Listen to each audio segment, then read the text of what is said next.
भारत के सर्वोच्च न्यायालय ने एक समाचार वेबसाइट के खिलाफ क्रिमिनल डिफेमेशन के मामले की सुनवाई करते हुए हाल ही में कहा कि it is time to decriminalise defamation. अब ये दिलचस्प है क्योंकि 2016 में इसी न्यायालय ने क्रिमिनल डिफेमेशन की कॉन्स्टिट्यूशनलिटी को वैलिड रखते हुए कहा था कि reputation is a part of the fundamental right to life and dignity under article 21 of the constitution of India. आज तक भारतीय न्याय संहिता के सेक्शन 356, जिसने इंडियन पीनल कोड के सेक्शन 499 को रिप्लेस किया था, उसके तहत भारत में डिफेमेशन अभी भी एक क्रिमिनल ऑफेंस है। लेकिन ये बातचीत स्वाभाविक रूप में हमें एक और पेचीदा क्षेत्र में ले जाती है, कंटेम्प्ट ऑफ कोर्ट। अब कंटेम्प्ट ऑफ कोर्ट दो प्रकार के होते हैं। एक है सिविल कंटेम्प्ट, जब कोई जानबूझकर न्यायालय के आदेश या वचनबद्धता को विलफुली डिसोबे करता है। दूसरा है क्रिमिनल कंटेम्प्ट ऑफ कोर्ट। ये तब होता है जब कोई ऐसा कुछ कहता या करता है जो न्यायालय के अधिकार को कम करता है, कार्यवाही में हस्तक्षेप करता है या न्याय में बाधा डालता है। On paper the law allows fair and healthy criticism of judgments, but in practice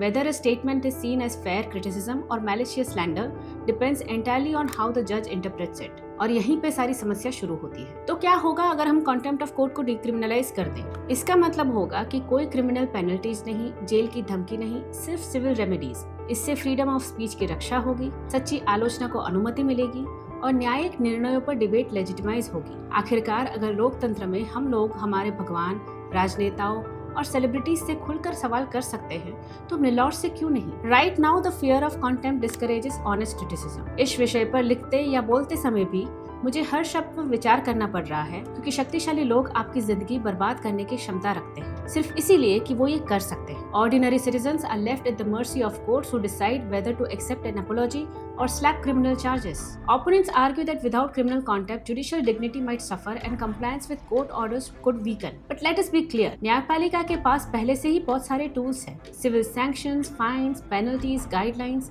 Enforcement doesn't need jail term for critics. Here is the larger point. एक शक्तिशाली देश को शक्तिशाली कानूनों की जरूरत होती है, हाँ, लेकिन शक्तिशाली कानून का दुरुपयोग भी सबसे आसान होता है। और जब ये कानून अभिव्यक्ति की स्वतंत्रता को दबाते हैं या सत्ता की जवाबदेही से बचते हैं, तो हम लोकतंत्र की रक्षा करने के बजाय उसको नुकसान पहुंचाते हैं। Decriminalizing contempt of court might bruise a few sensitive egos, but it will strengthen our democracy by ensuring that respect for court comes from trust, not from fear. न्यायालयों का सम्मान विश्वास से आता है, भय से नहीं। In a democracy, even silence can be contempt, but questioning shouldn't be. Hence, my lords, your dignity is safe when justice speaks louder than punishment. Respect must come from fairness, not fragile egos.